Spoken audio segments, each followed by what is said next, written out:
Assalamualaikum warahmatullahi wabarakatuh. Perkenalkan, nama saya Salsabila Azahra dengan NIM akhir 043. Saya akan membacakan tugas reading berjudul Epistemologi. Sumber pengetahuan, rasionalisme, empirisisme, dan sintesis Kantian. K.S. Sangita. Kita semua memiliki banyak hal yang terjadi dalam pikiran kita, seperti keyakinan, hasrat, harapan, mimpi, gambar imajiner, pengetahuan, cinta, dan benci untuk menyebutkan beberapa. Pernahkah Anda mempertimbangkan sumbernya? Bagaimana semua itu bisa menjadi bagian dari proses berpikir? Bagaimana semua itu menjadi ide dalam pikiran kita? Beberapa filsuf mengaitkan sumber ide kita dengan indera, termasuk indera batin seperti emosi dan 5 indera luar, penglihatan, penciuman, pendengaran, pengecapan, dan sentuhan. Kita mungkin merasakan dunia secara langsung atau tidak langsung melalui pikiran orang lain. Beberapa filsuf bahkan mengklaim bahwa semua ide kita harus berasal dari indera kita. Klaim ini menyatakan bahwa masing-masing dari kita dilahirkan dengan pikiran yang seperti tabula rasa, atau bahasa Latin untuk batu tulis kosong atau kertas kosong yang di atasnya tidak ada apapun yang tertulis dan kita dapat mengisinya melalui pengalaman saat kita terpapar oleh dunia. Pengetahuan yang bergantung pada pengalaman atau yang muncul setelah pengalaman disebut a posteriori atau bahasa Latin untuk dari yang terakhir. Karena pengetahuan a posteriori bersifat empiris atau berdasarkan pengamatan atau pengalaman, maka pandangan ini disebut empirisisme. Yang berlawanan dengan empirisisme adalah rasionalisme, pandangan bahwa akal adalah sumber utama pengetahuan. Rasionalis mempromosikan pengetahuan matematis atau logis sebagai contoh paradigma. Pengetahuan seperti itu menurut mereka dapat ditangkap melalui akal semata, tanpa melibatkan indera secara langsung. Mereka berpendapat bahwa pengetahuan yang diakses melalui penalaran yaitu bersifat abadi, yaitu ia ada dan tidak berubah sepanjang masa lalu, sekarang, dan masa depan. Misalnya 2 tambah 3 tetap 5. Kaum rasionalis terkesan dengan kepastian dan kejelasan pengetahuan yang diberikan oleh penalaran, dan mereka berpendapat bahwa metode ini juga harus diterapkan untuk memperoleh pengetahuan tentang dunia. Bukti indera harus sesuai dengan kebenaran akal, tetapi bukti indera itu bukan prasyarat untuk memperoleh kebenaran. Pengetahuan yang tidak bergantung pada atau mendahului pengamatan dan pengalaman disebut a priori atau bahasa Latin untuk dari yang pertama. Rasionalis berpendapat bahwa akal adalah dasar dari pengetahuan a priori, tetapi dari mana kita pada akhirnya mendapatkan ide-ide yang menjadi dasar akal jika bukan dari pengamatan atau pengalaman. Rasionalis cenderung menyukai innatisme, keyakinan bahwa kita dilahirkan dengan ide-ide tertentu yang sudah ada dalam pikiran kita. Artinya, ide itu merupakan bawaan dalam diri kita. Di antara contoh-contohnya adalah prinsip matematika atau logika, pemahaman moral, dan konsep Tuhan. Meskipun kaum innatis mengklaim bahwa ide-ide seperti itu ada dalam diri kita sejak lahir, ini tidak menjamin kesadaran langsung kita akan kehadirannya. Akal adalah fakultas yang memungkinkan kita untuk menyadari atau mengaksesnya. Berikut ini, ide-ide bawaan dengan demikian menjadi dasar dari model rasionalisme. Penekanan rasionalisme terhadap pengetahuan a priori. Filsuf Prancis René Descartes 1596-1650 dan filsuf Jerman Gottfried Wilhelm Leibniz 1646-1716, dua pemikir rasionalis yang penting mendukung keberadaan ide-ide bawaan dan realisasinya melalui akal. Mereka berpendapat bahwa kebenaran yang diungkapkan oleh ide-ide semacam itu bersifat abadi, niscaya, dan universal.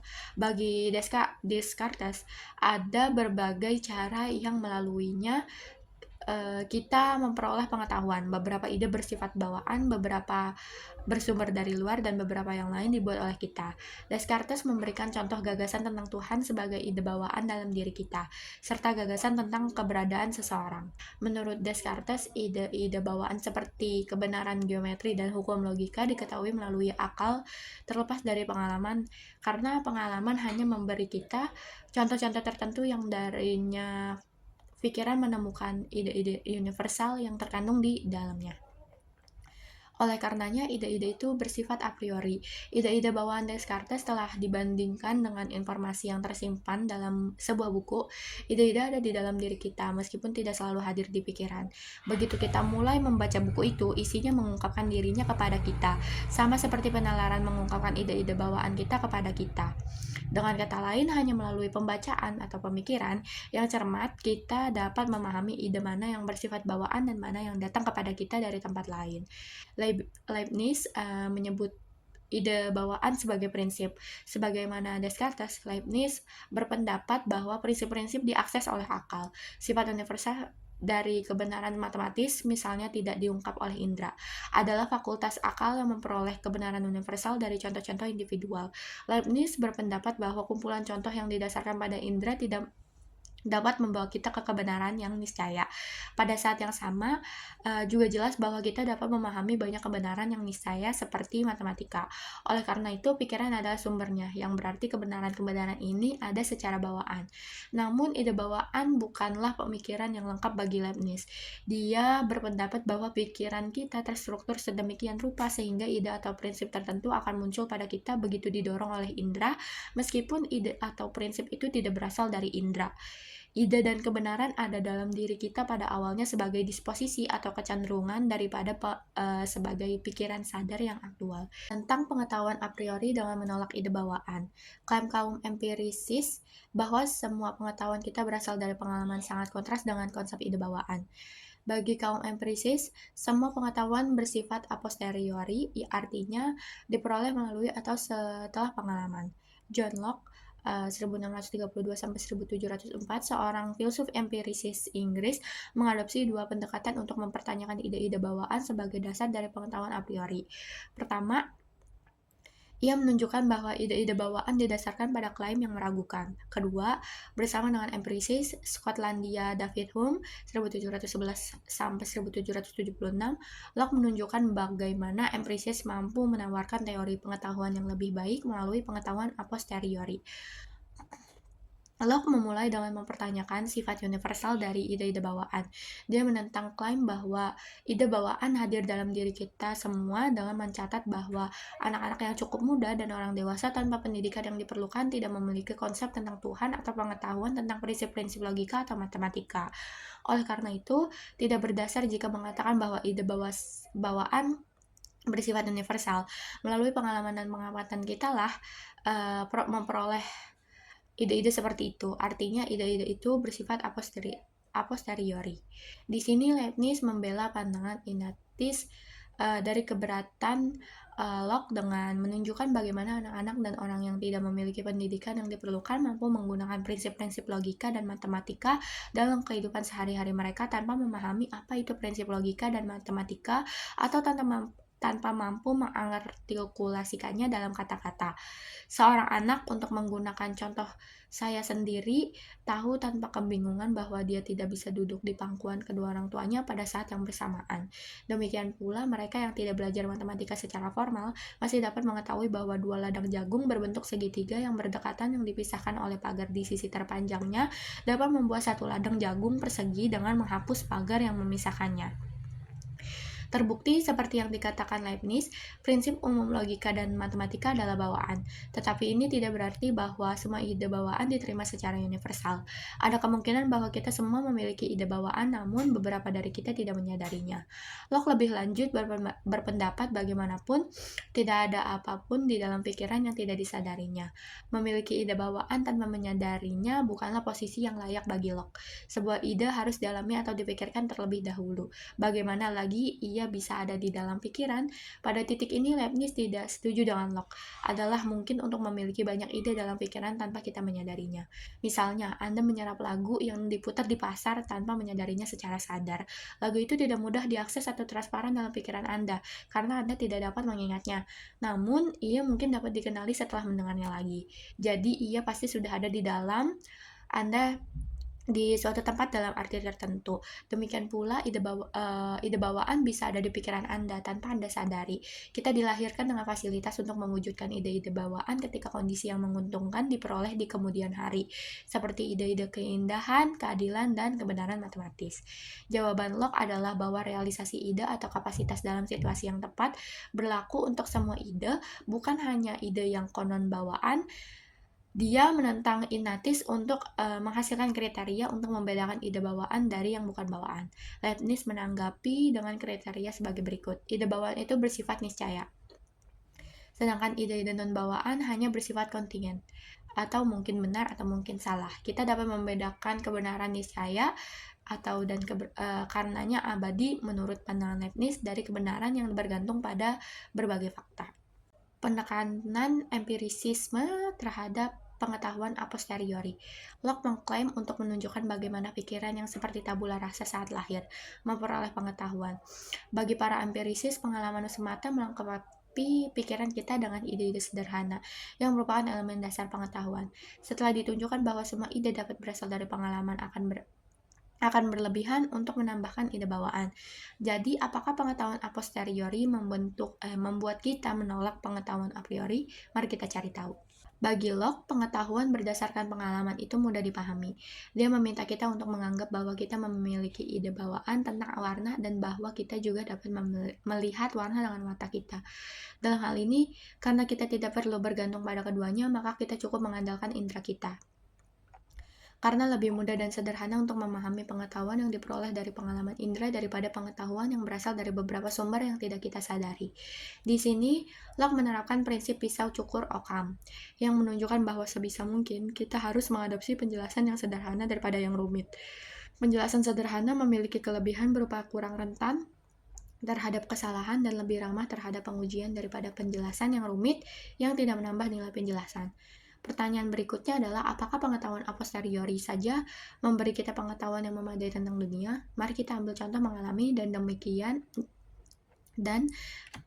demikian mengetahui bunga seperti mawar.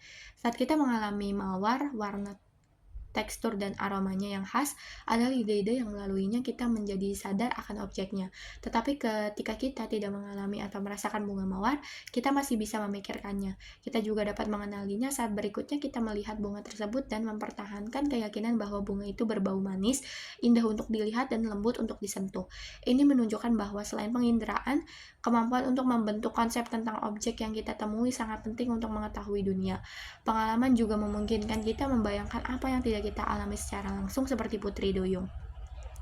Imajinasi semacam itu dimungkinkan karena kita telah mengalami secara langsung bagian-bagian berbeda dari objek imajiner ini secara terpisah. Menggabungkan pengalaman-pengalaman ini dalam pikiran dengan cara yang teratur menghasilkan objek yang dibayangkan. Seandainya kita belum pernah mengalami dan dengan demikian belum pernah membentuk konsep ikan dan wanita secara terpisah sebelumnya, kita tidak akan dapat membayangkan Putri Duyung saat ini. Pertimbangan ini mengarahkan Locke untuk mengkategorikan semua pengalaman indera kita ke dalam ide sederhana dan ide kompleks. Ide sederhana adalah ide dasar dan tidak terpisahkan seperti ide warna merah. Ide kompleks dibentuk oleh pikiran baik dari lebih dari satu ide sederhana atau dari kesan kompleks. Ide-ide kompleks dapat dibagi karena mereka memiliki bagian-bagian. Contohnya termasuk jalan emas, tentara, dan alam semesta. Ide atau konsep saya tentang suatu objek, entah sederhana atau kompleks, pada akhirnya dapat ditelusuri kembali ke kesan indera yang terkait. Hume, filsuf empirisis penting lainnya, menulis tentang ide sebagai salinan dari kesan. Kesan itu gamblang dan hidup seperti yang diterima langsung dari pengalaman indera. Hume juga memungkinkan kesan batin termasuk kecemburuan, kemarahan, dan sebagainya. Ide adalah salinan mental atas kesan ke dalam atau keluar yang menjadikannya samar atau lemah. Atau coba bandingkan pengalaman persepsi dengan mengingatnya dari ingatan. Hume berpendapat bahwa saat tidak ada kesan, tidak akan ada ide. Seorang buta tidak dapat memiliki ide tentang warna, menurut Hume. Seseorang tidak dapat dilahirkan dengan ide-ide yang tidak berasal dari kesan apapun. Jadi tidak ada ide bawaan bagi Hume. Namun, dia setuju bahwa kecenderungan kita untuk menghindari rasa sakit atau untuk mencari banyak kesenangan dan keinginan kita itu bersifat bawaan. Di sini, Saya berpendapat bahwa banyak kecenderungan-kecenderungan ini didasarkan pada kesan indrawi kita dan ide-ide terkait yang kita bentuk dari kesan itu. Kecenderungan mental untuk berulang kali mencari kesenangan atau menghindari rasa sakit datang kepada kita hanya setelah kejadian pertama terpapar salah satu sensasi itu. Berbeda dengan bagi Descartes, bahkan ide tentang Tuhan termasuk pengetahuan a posteriori bagi Hume, karena tidak seseorang pun dari kita yang mengalami Tuhan secara langsung. Menurut Hume, tidak ada kesan tentang Tuhan yang tersedia bagi kita untuk membentuk ide yang sesuai. Dalam pandangan Hume, imajinasi kita membentuk ide ini dengan memperluas pengalaman kita tentang kualitas baik yang dimiliki oleh orang-orang di sekitar kita. Mengingat bahwa bahkan ide tentang Tuhan dapat diturunkan dari kesan-kesan indrawi ini memberikan dukungan lebih lanjut pada klaim empirisis bahwa semua ide kita bersifat a posteriori. Oleh karena itu, menurut Hume, klaim rasionalis tentang keberadaan ide-ide bawaan dan pengetahuan a priori itu keliru. Kekurangan teori tabula rasa. Kelemahan teori tabula rasa kaum empirisis dapat terungkap jika kita dapat menunjukkan bahwa tidak semua ide kita berasal dari kesan yang terkait. Namun ini tidak berarti kita harus kembali ke teori rasionalis tentang ide bawaan. Seperti yang akan kita lihat, rencananya adalah menjajaki alternatif ketiga. Kehadiran konsep-konsep umum dalam pikiran kita menunjukkan bahwa tidak selalu ada hubungan satu-satu antara ide dan kesan indrawi yang terkait. Misalnya, kita melihat berbagai contoh warna biru di sekitar kita dan dari contoh ini kita membentuk konsep umum tentang biru. Konsep umum ini tidak disalin dari satu kesan tertentu tentang biru atau bahkan dari corak tertentu warna biru. Kita juga memiliki konsep abstrak atau seperti keadilan, kebaikan, dan keberanian yang tidak dapat dilacak ke kesan indrawi yang terkait. Dalam kasus seperti itu, kita mengalami tindakan atau contoh keadilan, kebaikan, dan keberanian yang berbeda. Tetapi jika konsep-konsep abstrak ini disalin dari kesan tertentu, maka hanya contoh-contoh ini dan bukan konsep itu sendiri yang akan ada dalam pikiran kita. Oleh karenanya, konsep itu dibentuk atau dipahami daripada disalin. Demikian pula konsep-konsep relasional seperti di atas, diantara, sama, dan sejenisnya. Diwujudkan bukan dengan menyalin kesan-kesan yang terlibat. Faktanya tidak ada kesan sama sekali yang terkait dengan konsep rasional ini. Kita malah menerima kesan tentang objek-objek partikular yang ada dalam hubungan seperti itu.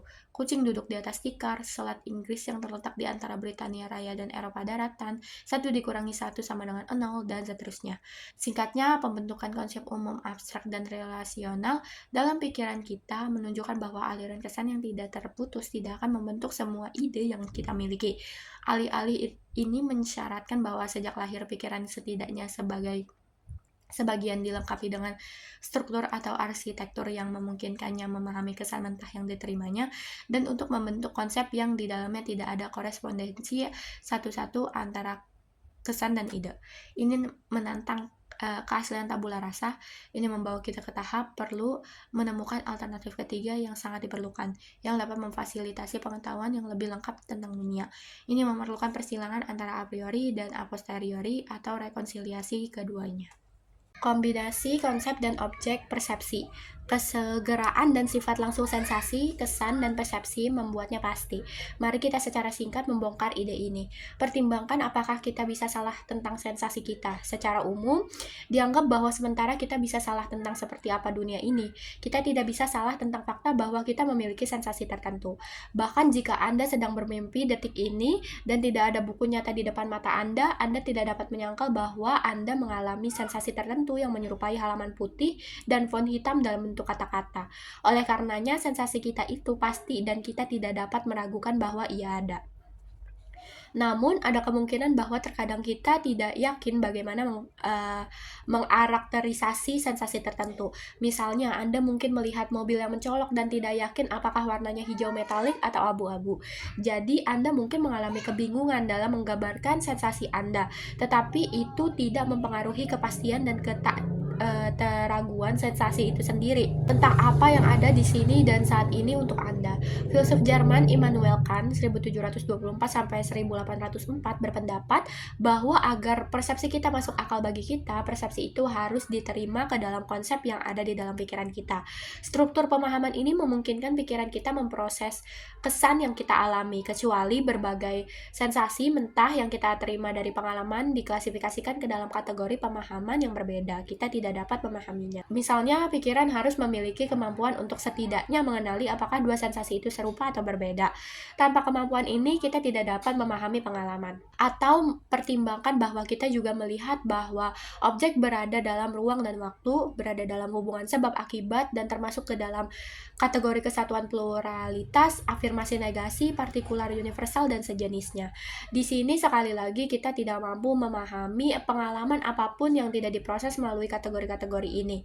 Kan berpendapat oleh karena itu, ruang, waktu, sebab, akibat, kuantitas, kualitas, dan sejenisnya direpresentasikan kepada kita dalam struktur atau konsep bawaan yang sesuai dengan pikiran kita sebelum pengalaman.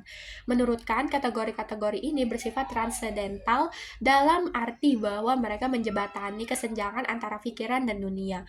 Mereka adalah struktur, jembatan, atau konsep tersembunyi yang menempati papan tulis kosong dan membentuk cara kita memikirkan dan mengalami dunia. Tentu saja konsep-konsep ini juga membutuhkan masukan atau input atau objek persepsi atau objek kesadaran langsung yang disampaikan langsung kepada kita dalam pengalaman persepsi melalui indera. Seperti pandangan Kant yang terkenal diungkapkan, objek persepsi tanpa konsep itu buta dan konsep tanpa objek persepsi itu kosong. Sejauh ini kita telah melihat melalui berbagai tahapan bahwa rasionalisme dan empirisisme tidak lengkap. Idealisme transendental, Kant, demikian pandangannya disebut, mencapai keseimbangan mendamaikan kedua aliran tersebut. Dia menggabungkan masukan sensorik dan konsep bawaan menjadi satu kesatuan tentang bagaimana kita memahami dunia. Sebelum kita mengakhiri bab dengan langkah terakhir dalam pendekatan Kant, mari kita kembali ke Descartes dan Hume sekali lagi, dua filsuf yang paling mempengaruhi Kant. Pengetahuan sintetik a priori. Descartes berpikir bahwa akal saja dapat memberikan kepastian bagi semua pengetahuan manusia. Intuisi dan deduksi adalah alat yang melaluinya fakultas akal beroperasi. Intuisi adalah kapasitas untuk melihat ke dalam dan memahami objek intelektual dan kebenaran dasar. Sebagai seorang ahli geometri, Descartes berpikir bahwa deduksi atau jenis penalaran yang kebenaran kesimpulannya dijamin oleh kebenaran premisnya harus digunakan untuk memperoleh pengetahuan tentang dunia, dimulai dengan masukan ide-ide yang jelas dan terpilah-pilah. Karena intuisi dipisahkan dari bukti indrawi, kebenaran yang terbentang dapat diketahui secara a priori. Hasilnya adalah bahwa pengetahuan substansial tentang dunia dapat diperoleh secara a priori. Menurut Hume, ada dua cara yang di dalamnya penalaran bertujuan untuk mendapatkan pengetahuan tentang dunia, melalui hubungan ide-ide dan melalui materi fakta. Hume berpikir bahwa metode deduksi membangun hubungan di antara ide-ide yang telah kita peroleh melalui pengalaman. Misalnya seorang ibu adalah orang tua wanita. Hubungan ide-ide ini adalah jenis kebenaran yang kita temukan dalam logika dan matematika. Misalnya proporsi bahwa lingkaran itu bulat. Mereka itu benar menurut definisinya. Kebenaran seperti itu bersifat niscaya atau pasti, atau penyangkalan atasnya mengarah pada kontradiksi. Mereka juga dikenal secara a priori karena mereka tidak bergantung pada bagaimana dunia ini ada. Karena alasan ini, hubungan ide dan deduksi tidak menghasilkan pengetahuan baru yang substantif tentang dunia. Pengetahuan yang mereka berikan sudah dipahami oleh kita, seperti yang ditunjukkan oleh contoh di atas. Bahkan jika pemahaman kita hanya tersirat dalam premis-premis argumen deduktif yang kesimpulannya membuatnya eksplisit. Materi fakta bagi Hume didasarkan pada pengamatan dan pengalaman. Beberapa di antaranya adalah generalisasi yang diperoleh dengan induksi atas contoh-contoh tertentu. Kebenaran induktif tidak pasti. Ia paling mentok hanya mungkin karena ia bergantung pada bagaimana dunia ini ada. Misalnya sejauh ini kita memiliki pengalaman tentang panas dari api, tetapi kita tidak dapat memastikan bahwa ini juga akan terjadi besok, atau mungkin kita tidak tiba-tiba akan merasakan sensasi lain seperti dingin dari api. Kita berharap bahwa masa depan akan menyerupai masa lalu, tetapi kita tidak dapat memastikannya. Materi fakta memberi kita kebenaran a posteriori yang secara kontingen benar. Penyangkalan atasnya dapat dipahami tanpa kontradiksi. Karena materi fakta tidak benar menurut definisinya, ia menambahkan informasi baru yang substantif ke pengetahuan kita yang telah ada, tidak seperti hubungan ide-ide Sebagai seorang rasionalis, pada awalnya akan dipengaruhi oleh pembagian pengetahuan yang dibuat oleh Hume ini. Hanya kombinasi akal dan pengalaman yang dapat memberi kita pengetahuan yang memadai menurut Kant. Dia mulai dengan memberikan penjelasan tentang hubungan ide yang disebut sebagai kebenaran analitik. Dalam kalimat yang menyatakan kebenaran analitik, predikat sudah terkandung di dalam atau merupakan arti dari subjek. Misalnya pada kalimat lingkaran itu bulat, predikat bulat sudah terdapat pada subjek lingkaran. Contoh lain yang lumrah dalam kalimat bujangan adalah pria yang belum nikah. Predikat pria yang belum menikah adalah arti dari subjek bujangan. Kita tidak dapat menyangkal kebenaran seperti itu tanpa kontradiksi. Kalimat seperti itu selalu benar, yang berarti bahwa ia benar terlepas dari bagaimana dunia ini ada. Karena kita tidak perlu memeriksa dunia untuk mengetahui apakah ia benar, kebenaran analitik dapat diketahui secara a priori. Kant mengistilahkan materi fakta dengan kebenaran sintetik. Predikat tidak terkandung di dalam subjek dan juga bukan arti dari subjek. Kebenaran sintetik tidak benar menurut definisi. Dengan demikian masuk akal bahwa kebenaran sintetik didasarkan pada pengamatan dan karena itu pasti bersifat a posteriori. Walaupun seperti yang akan segera kita lihat, Kant berpendapat ini tidak berlaku untuk semua kebenaran sintetik. Misalnya, pertimbangkan proposi George si Bujang adalah seorang penulis. Kita memiliki informasi baru di sini tentang orang tertentu bernama George yang menjadi seorang bujang dan menulis, dan pengalaman diperlukan untuk mengetahui hal ini. Karena lawan dari kebenaran sintetik tidak kontradiktoris, maka ia bersifat kontingen. Kant berpendapat bahwa hanya kebenaran sintetik yang mampu memberikan informasi baru yang substantif tentang dunia. Namun meski demikian, pengalaman indrawi tidak secara pasif memasukkan pikiran kita, tetapi sesuai dengan struktur mental bawaan kita untuk memfasilitasi pengetahuan. Karena struktur ini bekerja secara independen dari pengalaman, maka ia bersifat a priori. Struktur a priori bawaan dari pikiran kita, konsep kita secara aktif terlibat dalam memahami pengalaman kita. Mereka terlibat dengan membedakan dan mengatur informasi yang diterima dalam pengalaman. Tetapi sekali lagi, kemampuan untuk melakukan aktivitas ini mengandaikan bahwa dunia itu sendiri yang memberi kita informasi dan konsep, terstruktur dengan cara yang memungkinkan keterpahaman atau intelligibility. Cara-cara tertentu dunia harus terstruktur, ruang, waktu, dan hubungan sebab akibatnya. Misalnya, menghasilkan kebenaran substantif tentang realitas. Kebenaran ini berlaku bukan hanya karena makna kata atau bentuk logis dari kalimat. Ia bersifat sintetik, dan karena kita sampai pada hasil ini melalui refleks a priori, kan berpendapat bahwa kita memiliki pengetahuan sintetik a priori tentang dunia. Kategori pengetahuan yang sebelumnya tidak dikenal sekarang ditambahkan ke kategori standar pengetahuan sintetik a posteriori dan analitik a priori. Ada pertanyaan tentang bagaimana konsep kita membedakan dan mengatur informasi yang diterima dari indera. Tujuan ini dicapai melalui tindakan sintesis. Yang kan maksud sebagai sintesis adalah tindakan menempatkan representasi yang berbeda atau elemen kognisi bersama-sama dan menangkap apa yang bermacam-macam di dalamnya dalam satu kognisi. Kant menjelaskan 3 jenis sintesis. Proses dimulai dengan sintesis pemahaman dalam persepsi, melewati sintesis reproduksi dalam imajinasi, dan berakhir dengan sintesis pengenalan dalam sebuah konsep. Bagikan pemahaman dalam persepsi melibatkan penempatan objek dalam ruang dan waktu. Sintesis reproduksi dalam imajinasi terdiri dari penghubungan berbagai elemen dalam pikiran kita untuk membentuk sebuah gambar. Dan sintesis pengenalan dalam suatu konsep membutuhkan memori pengalaman masa lalu serta mengenali hubungannya dengan pengalaman sekarang. Dengan mengakui bahwa pengalaman masa lalu dan masa kini mengacu pada objek yang sama, kita membentuk konsep tentangnya. Mengenali sesuatu sebagai suatu kesatuan objek di bawah suatu konsep berarti melekatkan makna pada persepsi. Keterikatan makna ini yang disebutkan sebagai apersepsi. Apersepsi adalah titik persatuan diri dan dunia. Bagikan, kemungkinan apersepsi membutuhkan 2 jenis kesatuan. Pertama, berbagai data yang diterima dalam pengalaman itu sendiri harus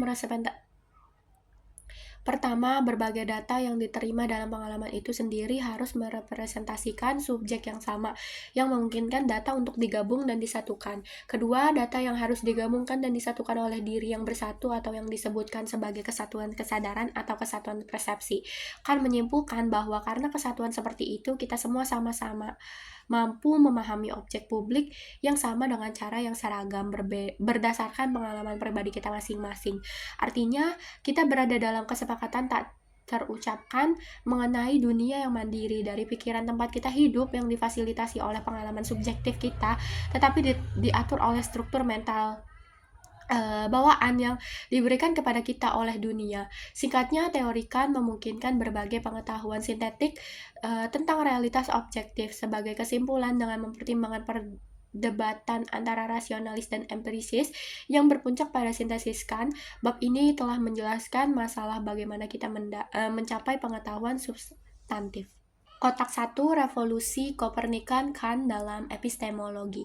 Dalam Critique of Pure Reason-nya, Kant merangkum epistemologinya dengan menarik analogi revolusi Kopernikus atau pergeseran astronomi dari model alam semesta geosentris ke heliosentris yang dinamai dengan mengacu pada nama Nicolaus Copernicus 1473-1543.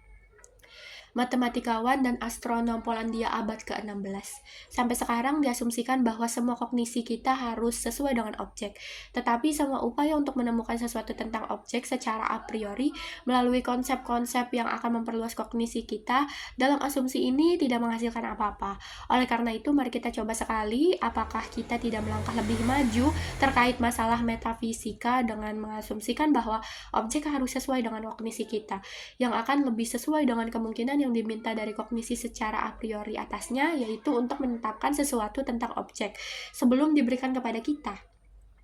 Ini akan seperti pemikiran pertama Copernicus yang saat dia tidak membuat kemajuan yang baik dalam penjelasan tentang gerakan langit jika dia berasumsi bahwa seluruh benda langit berputar mengelilingi pengamat, mencoba untuk melihat apakah mungkin dia tidak akan lebih berhasil jika dia membuat pengamat berputar dan membiarkan bintang-bintang diam. Sekarang dalam metafisika kita dapat mencoba dengan cara yang sama mengenai intuisi objek. Jika intuisi harus sesuai dengan konstitusi objek, maka saya tidak tahu bagaimana kita dapat mengetahui apapun tentang objek secara a priori. Tetapi jika objek atau sebagai objek indera sesuai dengan konstitusi fakultas intuisi kita, maka saya dapat merepresentasikan kemungkinan ini dengan sangat baik untuk diri saya sendiri. Namun karena saya tidak bisa berhenti dengan intuisi ini, jika intuisi itu ingin menjadi kognisi, tetapi kita harus merujuknya sebagai representasi untuk sesuatu sebagai objeknya dan menentukan objek ini melaluinya, saya dapat mengasumsikan entah bahwa konsep yang melaluinya saya membawa penentuan ini juga sesuai dengan objek. Dan kemudian saya sekali lagi dalam kesulitan yang sama tentang bagaimana saya bisa tahu apapun tentang objek itu secara a priori, atau saya berasumsi bahwa objek atau hal yang sama, yaitu pengalaman yang di dalamnya objek itu dapat dikenali sebagai objek yang diberikan itu sesuai dengan konsep-konsep tersebut. Dalam hal ini, saya segera melihat jalan keluar yang lebih mudah dari kesulitan, karena pengalaman itu sendiri adalah semacam kognisi yang membutuhkan pemahaman, yang aturannya harus saya asumsikan dalam diri saya sebelum objek apapun diberikan kepada saya. Karenanya bersifat a priori, yaitu aturan yang diekspresikan dalam konsep secara a priori yang dengannya semua objek pengalaman harus sesuai dan dengannya semua objek itu harus setuju. Sekian dari saya. Wassalamualaikum warahmatullahi wabarakatuh.